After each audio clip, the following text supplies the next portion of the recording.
Aaron Curry, and he's the new guy. Yeah. We have seen him kind of play, but especially in preseason games, he gets taken out early.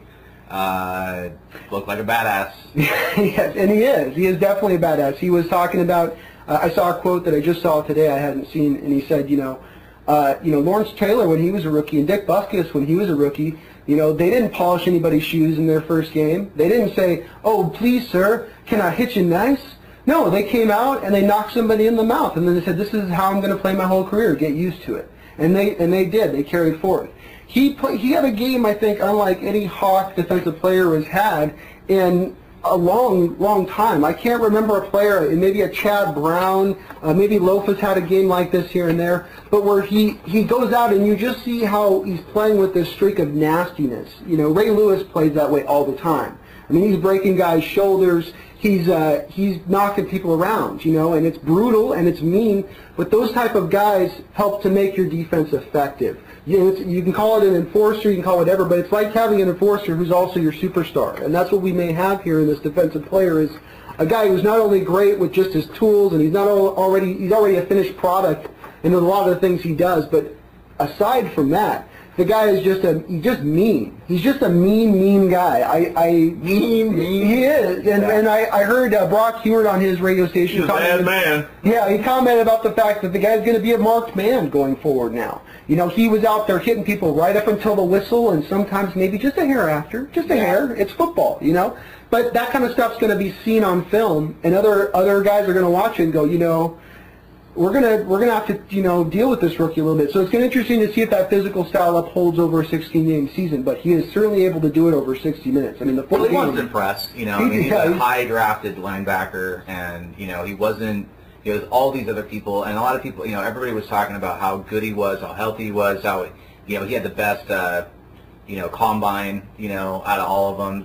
He was the kind of the easy pick, and so there was always you had Crabtree, and you had Sanchez, and you had all these people, just Stafford, and pulling the attention, and he's there, and he's drafted number 4, and it's a big deal. Highest linebacker selection in years. Yeah, linebacker hasn't been drafted that high, and I can't remember who was last one, but it's been a long time. And he's I think he's playing with a little bit of a chip, and I like it, and I like defense. You have to be aggressive.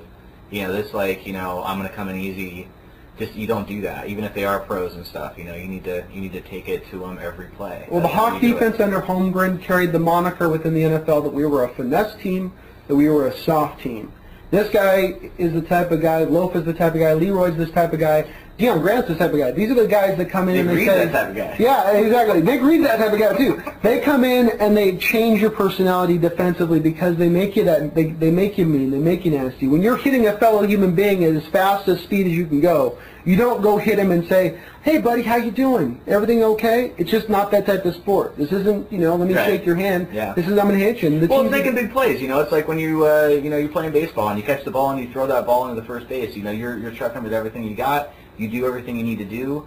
It's a practice play. You do it all the time. I mean, that's football. Football is hitting hard, wearing them out. Defenses wear out offenses. That's what you're supposed to do. You're supposed to get in there and have them thinking about that guy's going to get back here, that guy's going to get back here, especially the quarterback. So, I like the intensity and anyway. I'm glad you like him too. Oh yeah, I think he's the real deal, and it's going to be interesting to see. He had the best 4-tackle game I've ever seen a linebacker have. 4 tackles is nothing for a linebacker. It's like going maybe 1 for 4 in baseball. It's like, okay, but he was more than just 4 tackles in this game. He was all over the field. Yeah, you knew he was out there. That's for sure. Yeah, never thinking about it. So let's move on to John Carlson. A guy was great last year, but we only won 4 games. Not his fault, obviously. He was probably the only steady player the entire season, and I think we've got everybody's been talking about him. People have been practicing against him. Other teams talk about John Carlson and worry about him. They implement him into his play, or the defense's play. Yeah. Where do you think this guy's going, and how do you think he played? Well, it's been a progression with me with the guy because I thought last year a lot of his catches and a lot of what he did was based upon the fact he was the only guy whose ankle wasn't broken, whose knee wasn't blown out, who actually had a pair of hands that could work. I mean, we were grabbing guys off the street, and this guy had a big year, granted, but he was healthy too. And everybody was in this offseason really going, oh, and you hear more going, well, he'll be like a fourth wide receiver for us in our spread packages. Oh, we'll keep one less receiver on the roster so that he'll be that extra receiver because he's that good. And you go, well, he looked okay. I mean, he looks like a good tight end and he walks good enough, but I didn't. This year, it's real. I've got to say, watching him in the preseason in this first game, and then really seeing it how he's doing it. He's catching balls that tight ends don't just catch. I mean, he's in the open field, 5 yards away from the nearest defender. You know, you watching the game again, you could see on this catch his deep ball, the first deep ball. When he catches it, he goes to like cradle the ball and stop from getting a fumble caused on him, but the defenders are 4 yards behind him, and they obviously catch up because the quarterback's in faster. But he's thinking, but that's how open he was. That's how great of a route he ran. And are we watching a potentially special player coming into fruition? Yeah, maybe. That's a good potential. And tight ends don't just go out and just have these fluky games like that where he just went out and was that wide open time and time again. With that said, now the Rams did not scheme around him. I said coming into the game that I thought what they were going to try to do was take their linebackers and stick linebackers on him. And sure enough, that's what they did. Laurinaitis, the middle linebacker, had a 14-tackle game for the Rams, and he looks like a great young player.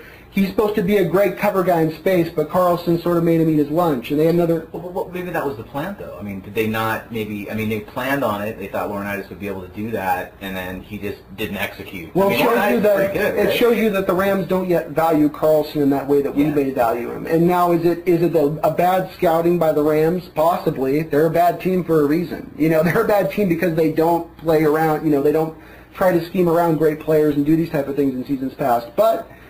well, it's something to watch. If Carlson continues to do what he's doing, and Matt's going to just love him more and more. When Matt loves you, you're going to get the ball a lot, whether you like it or not.